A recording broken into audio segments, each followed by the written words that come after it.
Hello, everyone. Welcome to Chop It Up Pod. My name is Elijah. This is Nelisa, and we have a special guest, one of the founders and CEO of the company, Marlene Sossaman. Thank you, Elijah. How y'all doing? It's thanks for having me on. It's kind of funny. It feels funny, but it's cool. Yeah. So today we have a special episode. Um, Today is actually the 60th year that Malcolm X was assassinated. So it's a Mm, very important and significant day to day. And we thought it would be good to come out and just talk about history and reflect on this activist. right. All right, so we're gonna show you a 2 minute video. Oh well. I Oh, think we're gonna. Yeah, you're supposed to talk about that. Don't worry about it. Malcolm X, Malcolm X, born Malcolm Little in 1925, spent key years in Boston, where he was exposed to Black culture, street life, and racial inequality after being imprisoned in 1946. He educated himself, joined the Nation of Islam, Islam, Islam. asylum, Islam. is and become Malcolm X, a revolutionary a leader. revolutionary. re- Let Anilisa, you can take it from here. So you Okay, share it. a revolutionary leader who challenged systemic racism and white supremacy. Unlike mainstream civil rights leaders, he advocated for self defense, Black nationalism, and economic independence, urging Black people to reject oppression and take control of their own destiny. His powerful speeches and radical vision inspired the Black Power movement and reshaped the fight for racial justice. Today, his legacy as a fearless revolutionary lives on, especially in Boston, where his transformation began. That's beautiful. I love that post that y'all made with this. It really is nice. Nice. So yeah, well, I mean, that's one of the things I really like about, like sometimes when you learn about history, you really hear about people who are really working hard and they're like really fearless and brave, And sometimes, when you're dealing with injustice, you just have to be brave, right? If it's the quietness that sometimes is what the fear wants you to be. Like the fear wants you to be quiet. You know what I'm saying? Yeah. So now we have a video, and even though this was 60 years ago, the issues that Malcolm addresses in this video is still prominent today in the Black community. And so we have this 2 minute YouTube video of him addressing police brutality.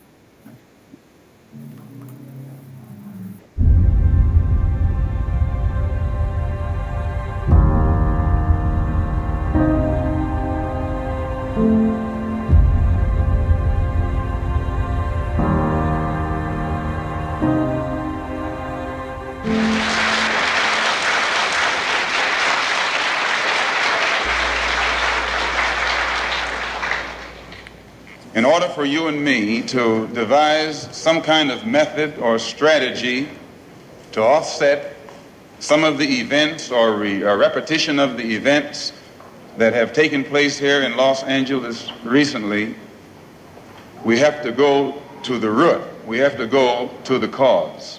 Dealing with the condition itself is not enough.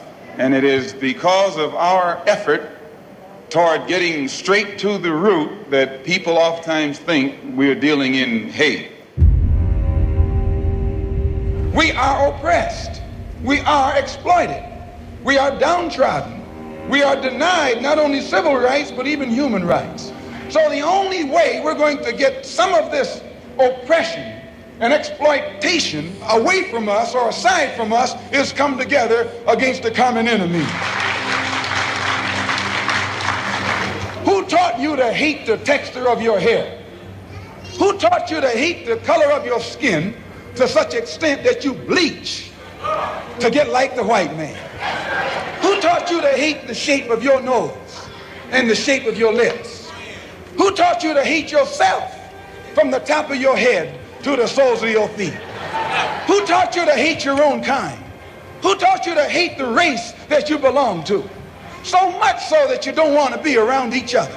No, before you come asking Mr. Muhammad, does he teach hate? You should ask yourself, who taught you to hate being what God gave you?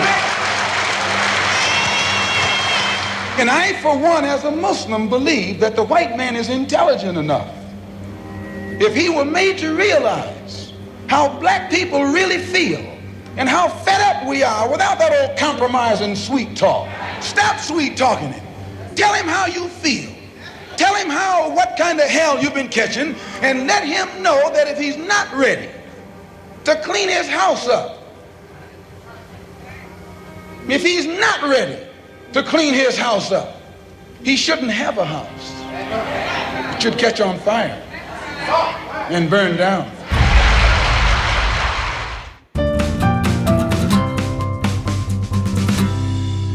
Wow. You can see how his like legacy was so like full of fire. Like you can see how he must have been making people mad. What do you think? I think that it was a powerful speech, and that's why people didn't like it, because it held power, it held confidence, it held what Right, they didn't want from the Black community during that time, and even now, which is why they despised him. right. Do you think that like in now times, like if he said that exactly right now, do you think that like do you think like is that controversial what he's saying back then? In 2025, are those words controversial? Well, I wouldn't say they're controversial from my perspective, but then if it was out in the media and like live in public, there would be controversy surrounding it, whether we'd like to admit that or not. Because what I think Hmm. about when I hear that question is I think about the recent Super Bowl with Kendrick Lamar, who was singing a song, right? Who was a performer and got so much Right, backlash. And if right, Malcolm X was to go out on a very large stage and speak his word to the people and speak that word to people, there would be some right, controversy surrounding it. right. I think so. What do you think? So, what do you think, Elijah? Um, honestly, I feel like um his words holds so much power and so much truth. Some people just choose to try to not believe it or try to not, like um how do I explain it? Like try to not choose to like believe what he's saying. Yes. Hmm. Right, right. Well, I mean, I can see how fiery he is, So I just feel like, and the truth is, like, I feel like sometimes, like he's not allowed to be angry. Like black people are not allowed to have like real genuine fears, and he was simply just reacting to police, wounding seven of people that he knew in that mosque. And I mean, why wouldn't you want to feel like that? I mean, that's how I look at it. Like, why wouldn't you want to feel like mad that they're doing that? And all he's saying is that, that the way people are being treated, and you should speak your mind and speak your full truth. I mean, but that's how I read it. So, Mhm. Right. Well, anyway. we have some questions for you, Mr. Solomon, as a person who is very well educated in Black history and specifically in the Black history surrounding Boston. We have some questions for you surrounding this very Oh my! popular, well-known I actress. hope I can. I hope I can meet up. Okay. Well, um, the first question we have is, how should schools teach about Malcolm X in history classes? Mm. Well, I mean, definitely, I think there needs to be some big changes. I mean, I think because I feel that sometimes it's more like your teachers and people that maybe not live in our communities that are teaching you, and they're sensitive to the information, but you as a young person of color or culture, you may not be so, right, you may not be so, like, it's actually like very empowering for you, and that is kind of maybe like a derivative of the fact, like I said, they didn't want him to talk, and they now don't want, not everyone obviously, but just the system doesn't want you to know that stuff either. They don't even teach about the desegregation of Boston public schools in Boston public schools. Let's just, if you want to keep it real, we can how we do it. But that's how. So I think that they should be teaching it more accurately. I don't think any footage like the ones I showed you after 60 years, or in fact over 60 years, because that was before he passed away. Obviously, he passed away 60 years today. So over 60 years, I don't think any footage from there should be anything. And in fact, I think it tells more about the community we live in if what he said over 60 years ago is still resonating and still not being solved today. Well, I have a follow-up question Yes. with that, and it is, what steps do you think at like an administrative level needs to Mm, be taken in order for that to happen, for the history to be taught properly in right, public schools in Boston about Malcolm X? right. I mean, there are many ways people can go about it based on their budget, but they could sponsor affinity programs, where, like our group, right? They could work with our group, and like we could, like, we want to do work with Layla, we want to do work with other people. So there's ways of doing that. Um, they could be, obviously there's books and curriculum that are already out there that they can just like add to the curriculum, right? They can convert some. So like, let's say you're doing like an English, or you're trying to do like some kind of like writing, writing exercise. You could add the subjects of those writing exercises to be about, Black history, tours, you know it's an investment. It's not just even one class. It's about like the narratives and learning it. They need to, of course, hire more locally based teachers that know about like specifically like Boston history, and there are a lot out there actually. you know um, yeah, I mean, I think those are some of the steps that people can take if they're really interested. I mean, it's out there. I just feel like we're learning too much history from like social media, and not saying that is wrong or is bad. It's just that there needs to be like some system and some curriculum around it. So like there are tests and like normal school stuff, right? Like not just you saw it on social media. We don't really know if it's actually, you know, we don't even know if it's real. Like I mean, we most of it is real, right? They're showing videos and like real things. How could you fake that? But for the most part, there isn't much like that. So we should be having this in our schools, and we're going to advocate for it. All right, I think this is a perfect point to move on to our next question.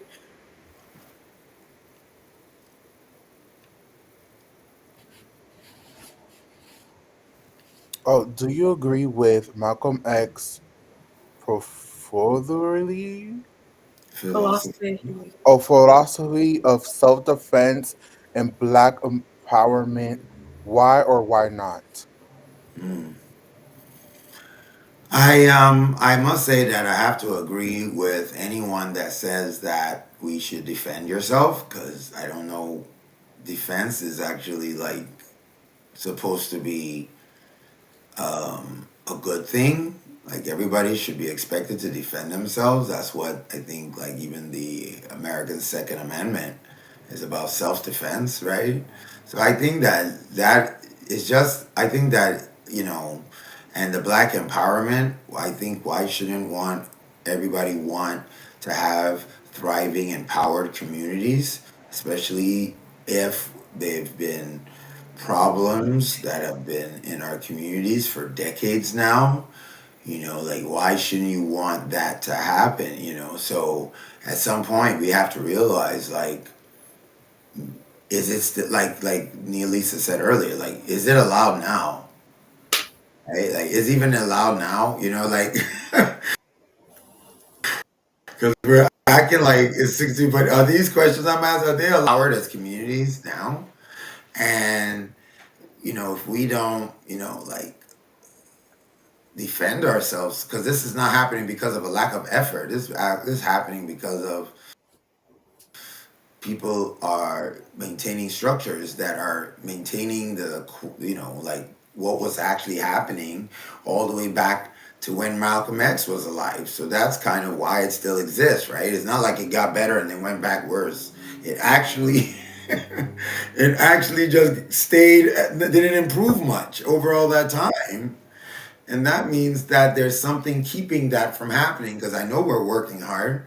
I know we're trying to teach our children the right thing. I know we're, going to school and, taking people to church and, like just the same, like, I mean, you know, uh, well meaning, and it just seems that like the whole struggle is just dehumanized to a point where you expect to defend yourself as a human being. And I think those are powerful. So I think that I'm definitely for it. And I definitely think that making sure that young people understand it, because you guys are the ones that, are the future. And we need you to understand like who you are, where did your ancestors leave off, so y'all can be like, oh, you know what? This worked. Remember how I say you got to do old things so it's like your ancestors solve problems, the same problems y'all have. The same problems y'all have, your ancestor had them. Whether it's maybe, you know, looking good one day, or, trying to get some money, trying to figure out what you need to do at this point in life. How do you get your education? And all the same problems existed in 1962 that they exist today, you know. But now that, but we need their like new tools of today that you all have. Like there was no ability for people, that look like us to like be able to broadcast and have things widely available. Like, but are you still struggling with the same problems, police brutality? Are you still struggling? You see, that are happening in our things that are happening in our community. So, what new ways? How do y'all get funky with it? How do y'all put your own label on it, right? That to me is the reason why it's important to, you know, to agree with this black empowerment. Because if we don't empower ourselves as adults, then y'all are not going to be as empowered. Y'all should always increase in the empowerment every generation. So I think that's why. Yeah. Okay. Well, why do you think that a majority, not a majority, but a decent amount of people believe that his philosophy of self defense is violent or sort of Yeah. almost dangerous? Right. Right. Well, I mean, I think because he was unapologetic resistance. I don't think that any human being that really, I mean, he said it in that piece we watched, that human rights were being violated. Like, there's nothing more to be said after that, right? That if you're violating human rights, those are what they call crimes. Is that the narrative that we supposed to say that's a good behavior?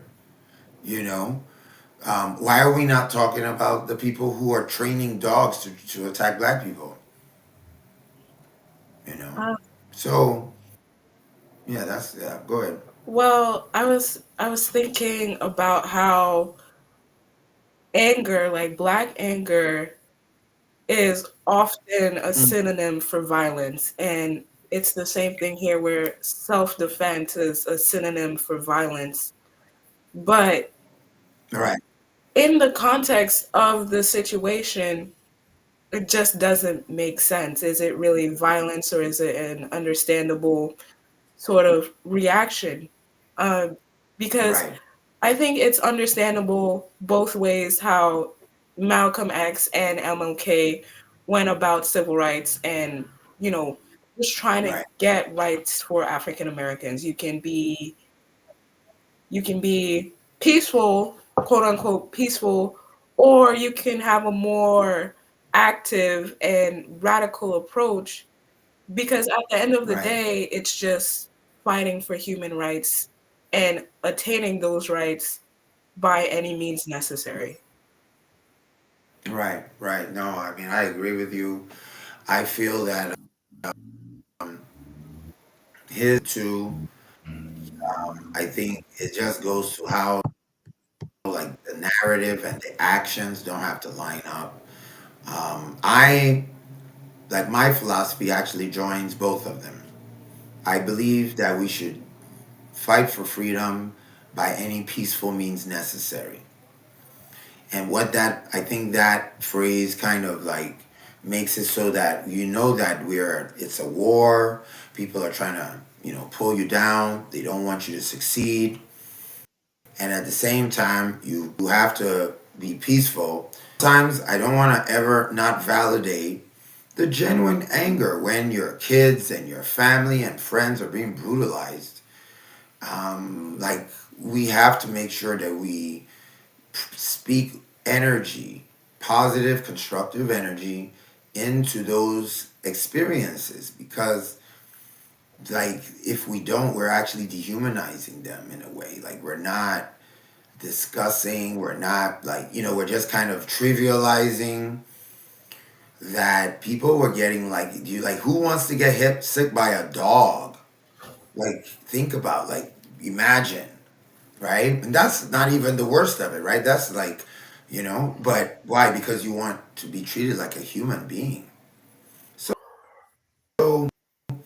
I think the anger, I mean, anger is not a constructive, obviously, but people need to vent for their social, emotional well-being, right? People need to, it's traumatic. You can't expect people who are undergoing deliberate trauma to not have any sort of reaction and PTSD and like all these things, and we must speak it into existence because even in the school system, there's data that shows how African American young people are in punished more, expelled more, right? And so there is this. It does that attitude does seep around, and come out in different forms.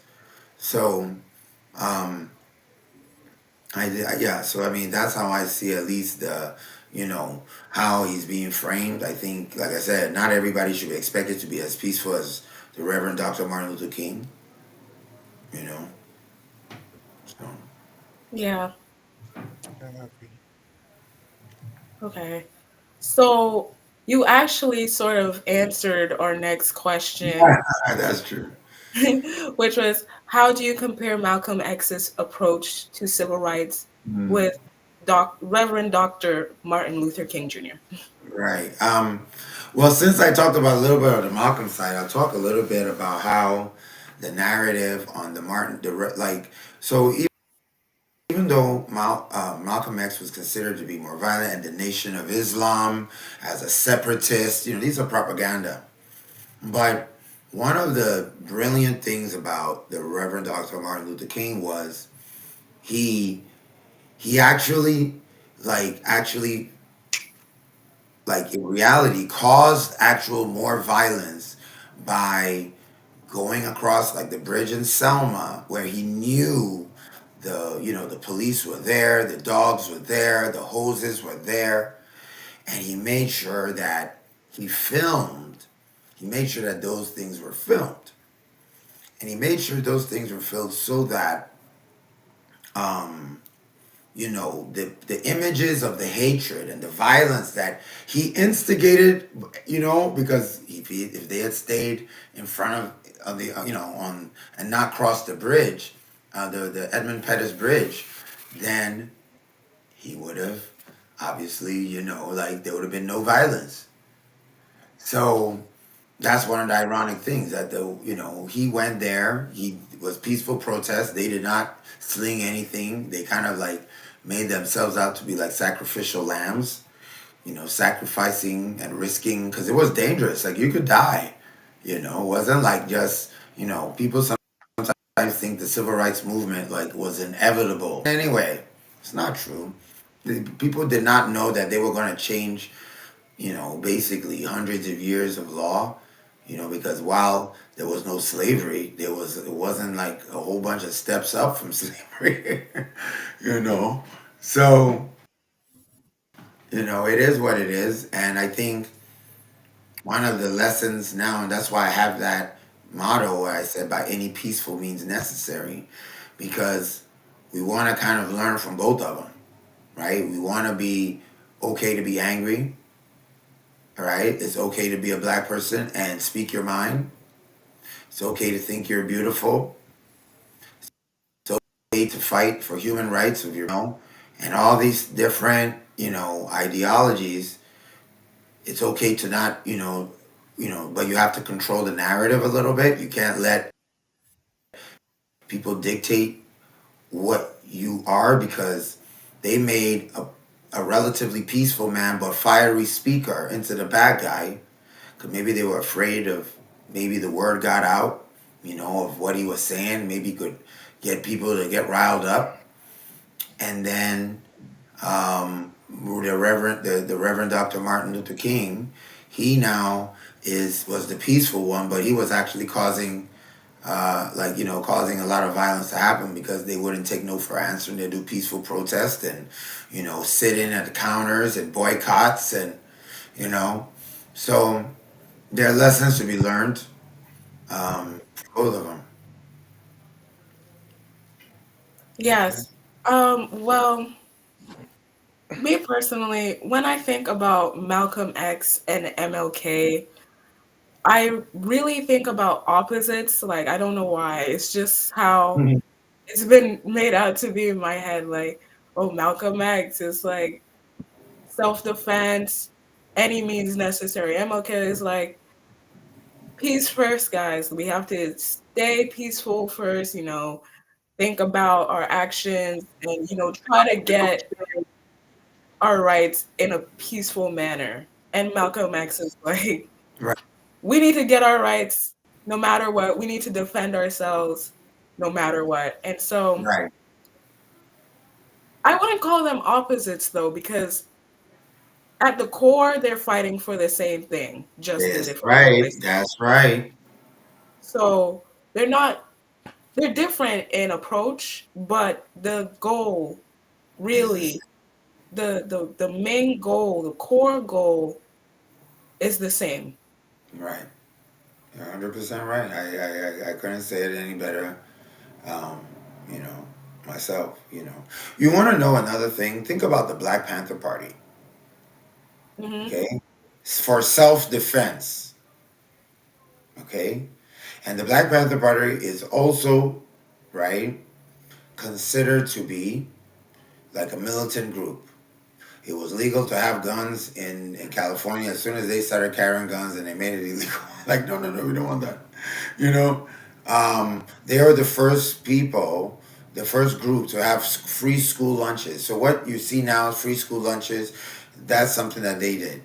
Like they would like go to like different pantries, buy stuff for cheap, and try to get it back into their community. They were literally some of the, but they kind of like used a paramilitary kind of like ideology, right? So that it could get young people to like be in service. And to be honest, I'm half Nigerian. We have civil defense forces in Nigeria, like, and the civil defense is like a civilian defense force that does things like clean up, does neighborhood watches. You get what I'm saying? Like they're not carrying guns or anything like that, but they're given real responsibilities, in the community, and like kind of like a sorority, but tied to, or a fraternity, but tied to actual like things in your community. Like, so if you ever saw, let's say, the banks of the Neponset River, right? If you ever saw it dirty, you would know that the Civil Defense Force didn't do it because that was somewhere you took care of. Mm. You see what I'm saying? Like they would know, oh man, something's going on because the Civil Defense Force. So that's sort of what it is, and that's a human thing. Like I said, that happened in Africa. So to have these natural, you see, this is the issue, is that these are natural human emotions, very validated, very they're in truth, right? They're deep in truth, and sincerity and bravery and courage. So these are all virtues, and to Yeah. have common virtues that any self-respecting human being should have under those circumstances should be somehow at any sort of way diminished is racism in itself. You should not even be attacking anything that comes under that concept, even if it is angry. To be real, I mean, what? Oh man, my kids are getting dog sick on them. Yay! Nobody would say that. So I think validation of black feelings. Mm. I think that may be a core concept for us to talk about. In one of our classes, because you have to be these are valid. I think that's where the trauma starts to happen, when you have genuine, validated, in reality, stress and trauma responses to negativity and subjugation and real terror and fear, and then those feelings are not validated. That is the very core of what race is, and those like feelings of, man, I mean, this is not good. No, it's good. And why are you not accepting it as good? You just want to do this, and it's like everything's twisted around, and then you're confused, and you can't solve problems because you don't have them properly defined. It goes on and on, but yeah. Yeah. And I was just thinking of a question. It was, where is the line between, okay, a radical group Mm, and an extremist group, like a very extremist group? mm, mm. Technically, it would be when I would say technically it would be when the there's beginning to be harm caused to the community, right? Hmm. By the actions of the group. That's how I would define it. So it doesn't have to do with what you're saying or how you're saying it or whatever like that. It is more to do about, are you harming the environment? Are you hurting people? Are you infringing on people's happiness? Those kind of things. So that's why I said we can look at the Black Panther Party, right? That was giving away free school lunches, right? Hmm.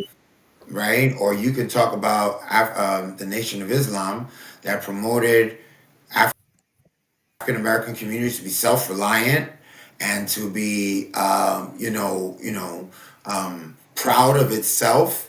Not to bleach the skin, like he was saying. Deal with some of the socio-emotional trauma that comes from being racist. Because people act like it's just, oh, not a job. It's more than just not getting a job. It's like not being validated as a human being, being treated less than a human being in subhuman terms, where you need where you have signs that say you should use this, you know. It's very, very, the psychological, damage that was done to African Americans is these are the scars that we don't see. But yet again, that doesn't make them any less painful. Right. It's time for the next question. Okay. What do you think was Malcolm X's most significant combustion com, Contribution. com, contribution to the civil rights movement? Mm, that's a good one.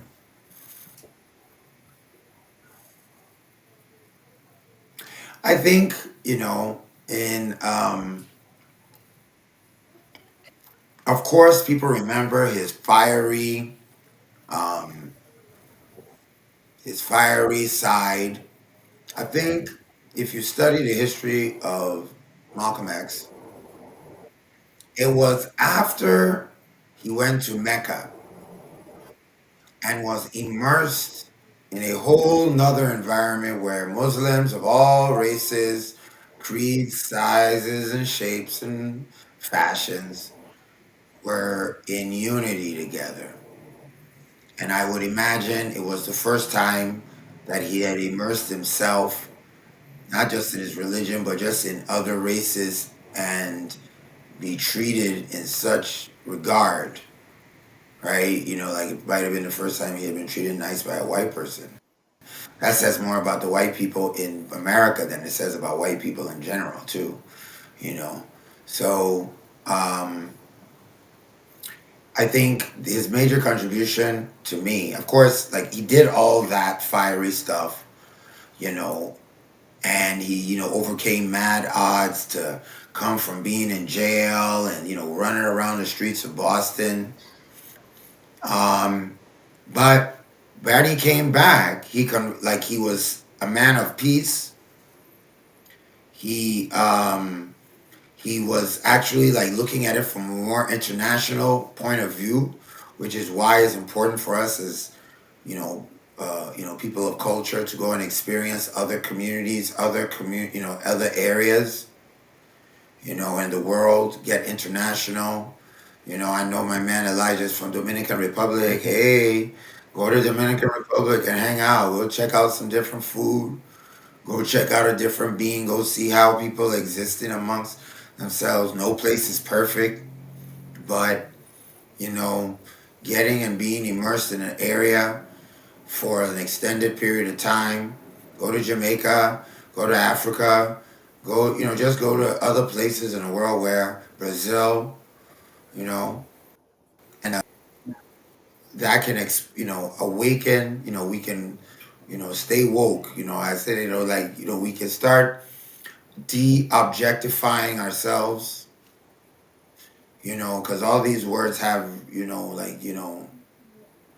when you heard that you're an object. There's a lot of powerful affirmations when you just see another group of people that have not had to deal with such painful experiences, you know. And so I think that's his made to me. I think that's something that I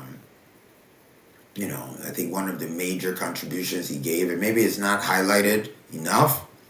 But that's why we need to like have this Black history in our communities because there are many stories that people can lift from and interpretations that people can lift from his story, right? And you can see maybe a piece of yourself, maybe not in everything, but in some parts of him. But if we don't know the history, if we don't have these discussions, if we don't record it, if we don't like share it on YouTube, we're gonna do our clips and all that from this, you know, if we don't share this, how will people know?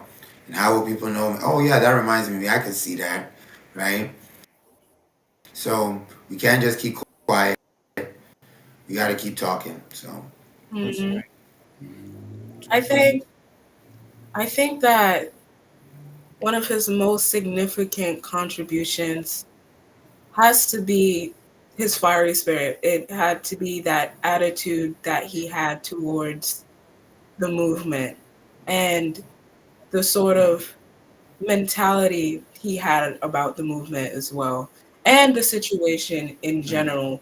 It was it was him speaking not only his mind but voicing the anger of many black voices that couldn't voice their anger. mm, And I think mm. that's something he sort of showed the black community that you can voice your anger, you can Right, be brave, and even though you're in this battle and you're fighting for your rights, you can say what you have to say and not sugarcoat it in a way and not try to act peaceful. You can express your anger and the emotion this invokes. Yeah, so. right. And especially now, 60 years later, if you couldn't do it back then, let's hope that you young people can do it now. I mean, please. You know what I'm saying? Like, and if we can't, then we need to push harder, you know? Like I said, by any peaceful means necessary. We gotta show up at our community events. We've gotta organize community events. We've gotta you know, get people, hey, watch this clip, you know, we gotta fight, you know, because trust me, they're not. Those things are not showing up in your social media feeds. You know, we gotta get. We gotta people. Watching our social media feeds, learning about history, talking more, being more proactive. Because if y'all can't say it now, then I mean, we need to. Then we need another civil rights movement. Then you know, because by now it's supposed to be already done. Like it's like how many? We waiting another 100 years? Like when are we? Okay, I'm reloaded. It's like it's time to I go. I You don't know? know. I feel like, oh my gosh, how do I say this? Basically, there's hundreds of years worth of oppression. Nah. There's hundreds of years of oppression we have to like not like undo, yeah, undo. Yeah. But and Right. there's like systems that were specifically created on the like base of that oppression, and a lot of people Right. are denying that those systems are based or heavily based in oppression. And Right. as long as people have that mentality, we're gonna keep on fighting, and that might not Right. really fully resolve now. So. Right. Well, I mean, and that's why, I've been talking about the woke, Mhm. right? And the woke, I mean, we're not going to go into too much of it now, but basically, woke is like a sacred kind of like, it means something very serious in African American community, where it means like awakening and being a full human being with the full range of emotions. You know what I'm saying? Like healthy, free up the trauma, right? All these things that you're talking about. And that's what woke really represents. So if anybody says it different, please try and advise them not to say it, because we need to elevate that word so people will talk about it. And just in talking about it, there will be more people that will awaken, if that makes any sense. Like if we don't talk about the process of de-objectifying ourselves by seeing ourselves as human, that we are allowed to have full range of emotions, from anger, sad, we want to defend ourselves, we want to be strong, whatever those range of emotions are, right? It doesn't have to be anything death defying. It's simply, I want to have pride with my wife and take her out to a restaurant without going through the back. Mhm. Right? These are basic, like, come on, like, I want to take my children out for something to eat, and I don't want to be embarrassed to call names. Like, these are not major asks. Like, these are not big asks. These are very light asks, you know? And But then I think it's important to have those conversations because in the end of the day, they just okay, so now we can do those things, but there are now other things that we need to continue the conversation on. Because the layers. Okay, so now you took off the lowest hanging fruit. Thank you very much. We appreciate y'all. Can we step it up just a little bit faster, a little bit quicker? Can we keep on, And that's where you guys, because they're gonna, that's where you guys come in, as young people. But as I told y'all, it takes practice, which is kind of what Chop It Up is about. You have to practice being assertive, being able to communicate, being able to communicate in ways that are healthy and constructive, and not give in to anger, and still be serious. I mean, sharp as a tack, not giving up anything for your community while you're advocating for everything for your community, and not, it doesn't have to be threatening. It doesn't have to be, that's what I mean by any peaceful means necessary. It doesn't have to be threatening. It can be strategic. It can be deliberate. And it also can be angry when it is rightfully so and respectfully done to be angry. Of course, you have the full range of emotions. You're a human being. And I think those are the kind of messages um, that I think that, he really brings to the table. So, you know, Yes, how we doing? Okay, we're doing good. We're doing good. We're doing yes. good. And so this is our next question for you, Mr. Solomon. What do you think? I think that's the last one. That might be the last All one, I right, so believe. this All is right. our last question for you, Mr. Solomon. What do you think about All right. Malcolm X's stance on integration versus separation? You guys come with the Mm, big ones, huh? mm. Who thought of this question? Y'all better watch out and be looking at who thought of this question. I'm gonna have to do some investigations within the school. All right, so what do I think about Malcolm X stance on integration versus separation? Hmm. Well, I think the most important thing is the context. And I think when people think of integration, they have a view of it that I do not think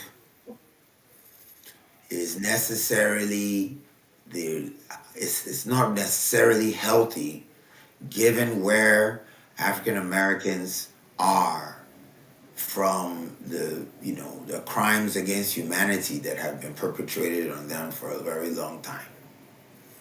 So imagine if like you had just got, you know, like you have a little sister or something and they really just got hurt, right? Maybe they fell down the stairs, jumping on the mattress and bumped their head, right?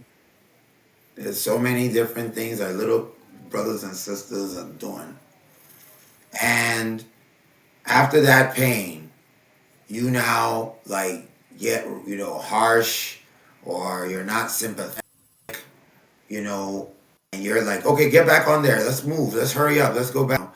Sometimes you have to give people space to like adjust and to, like we have to acknowledge how traumatizing this was.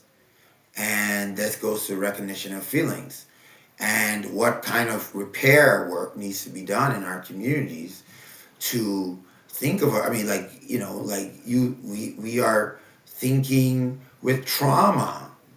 That is not healthy. Like that is not, that's simply not healthy. There's no other way.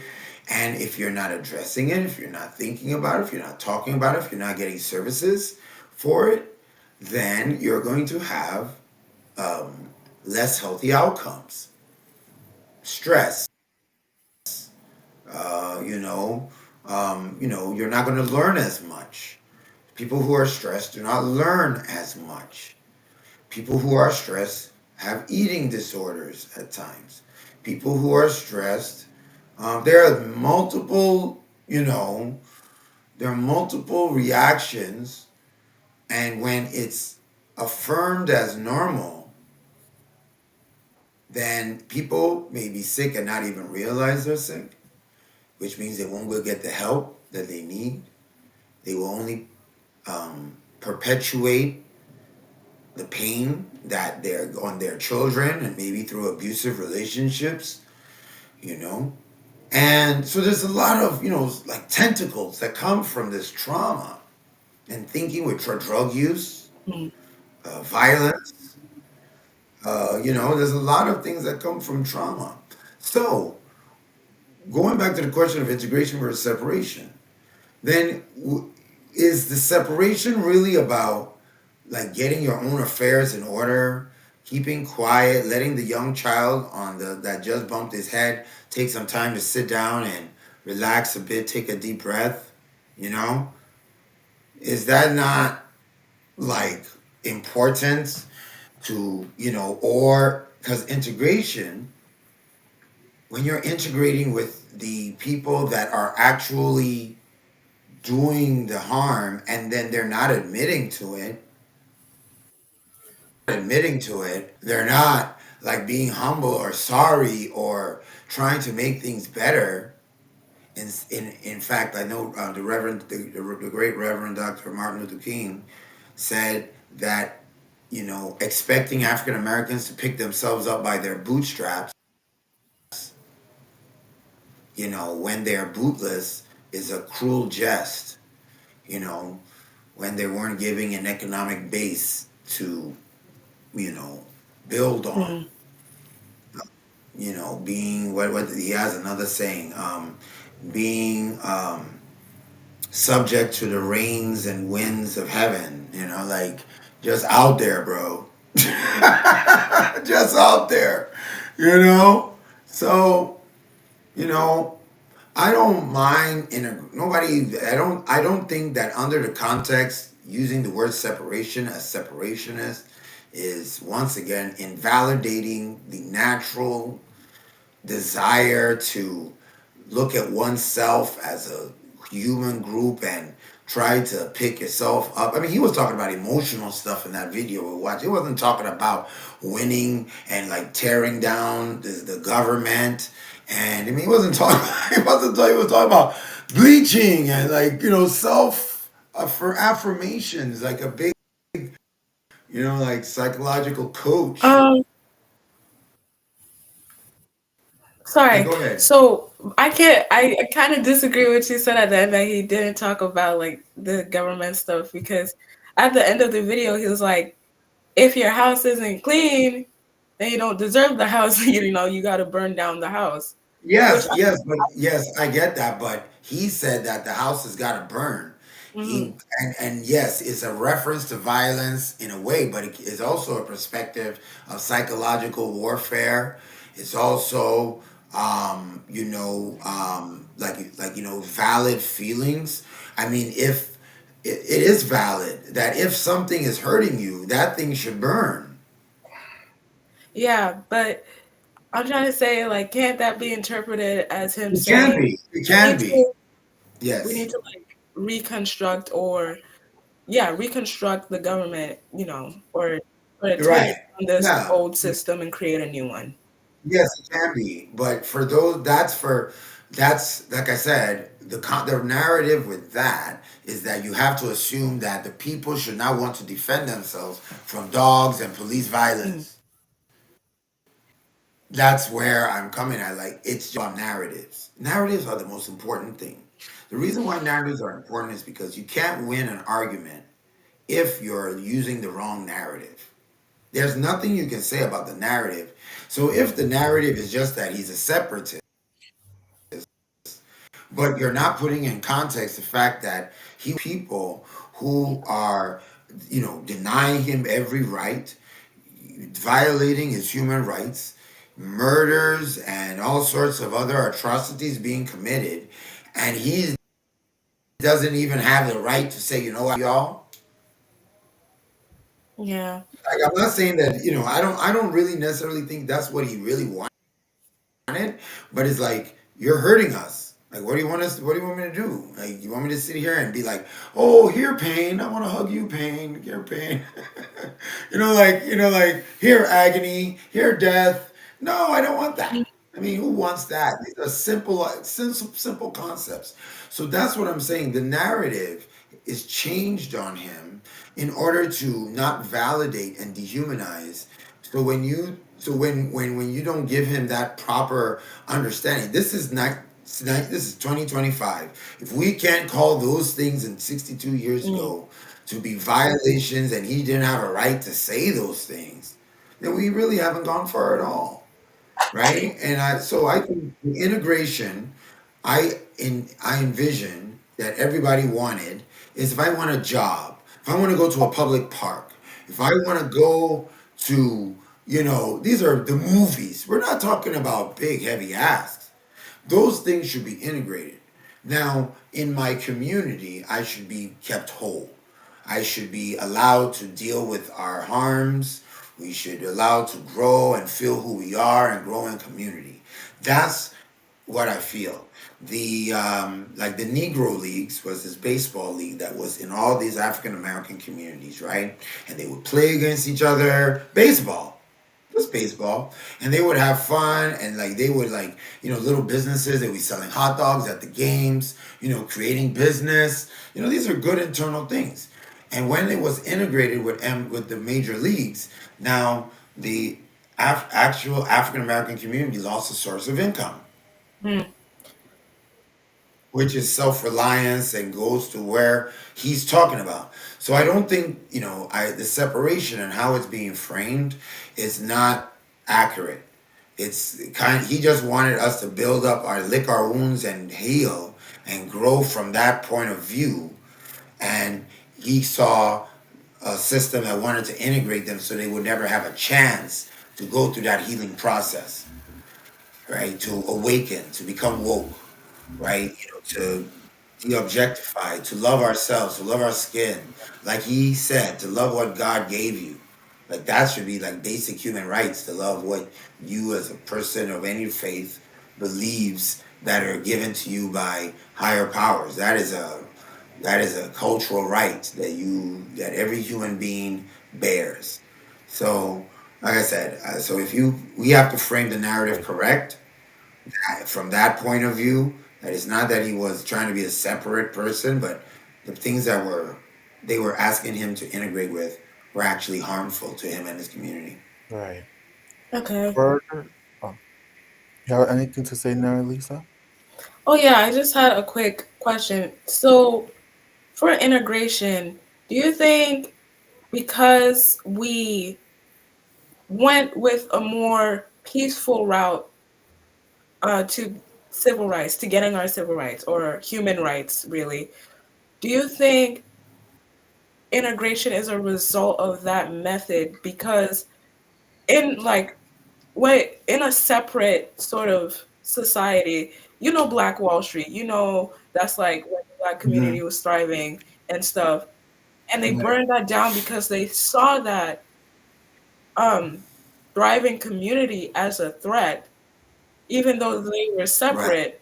Do you think that's why we went down the path of integration? Because we went a peaceful route, and to them being separate, if we were separate, but we were actually thriving, Mhm. it would still be a threat to them. A threat.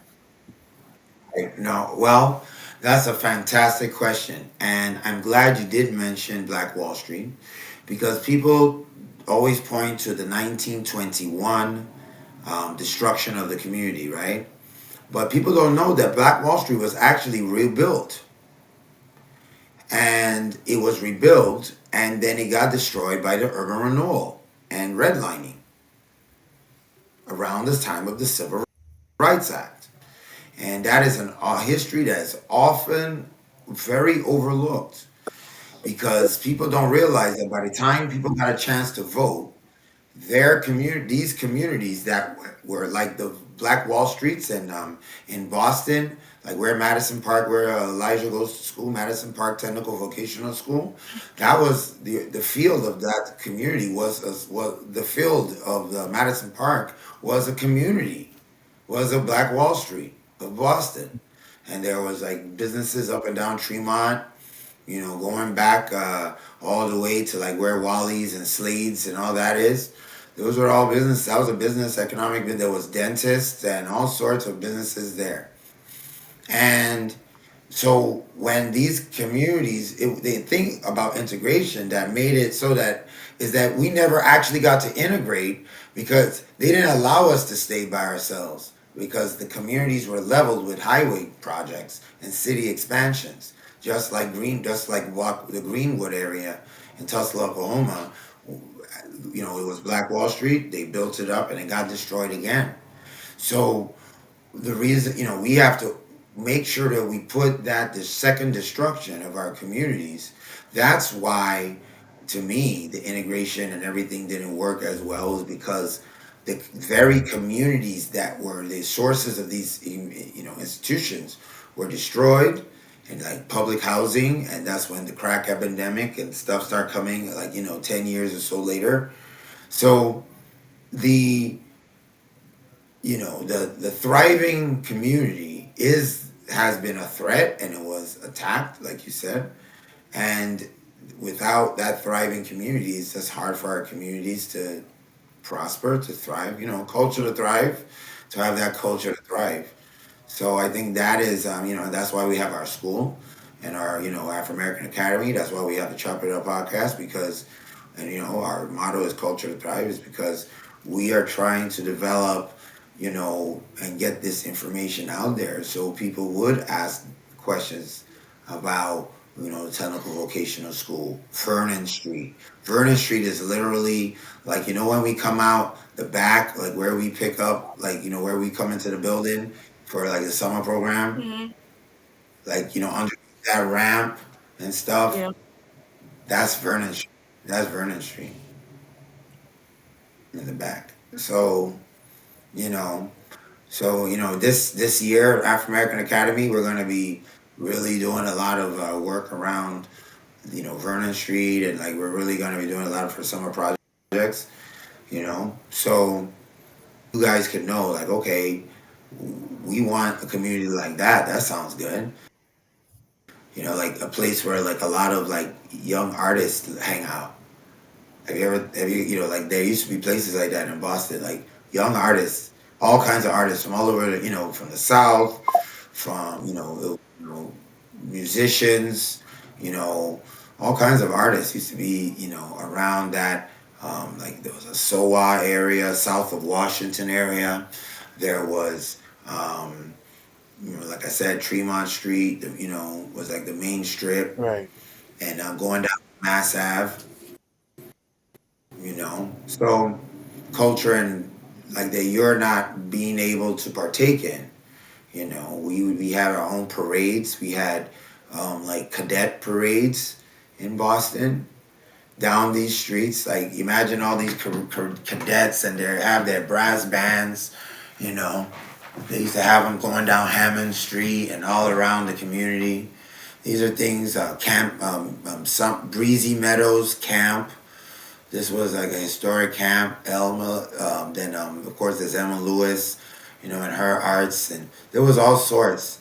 So removal of this community. Um, I mean, you guys. I mean, we have to be on these kind of platforms to try and keep those, those names and history alive. Right. So further ado,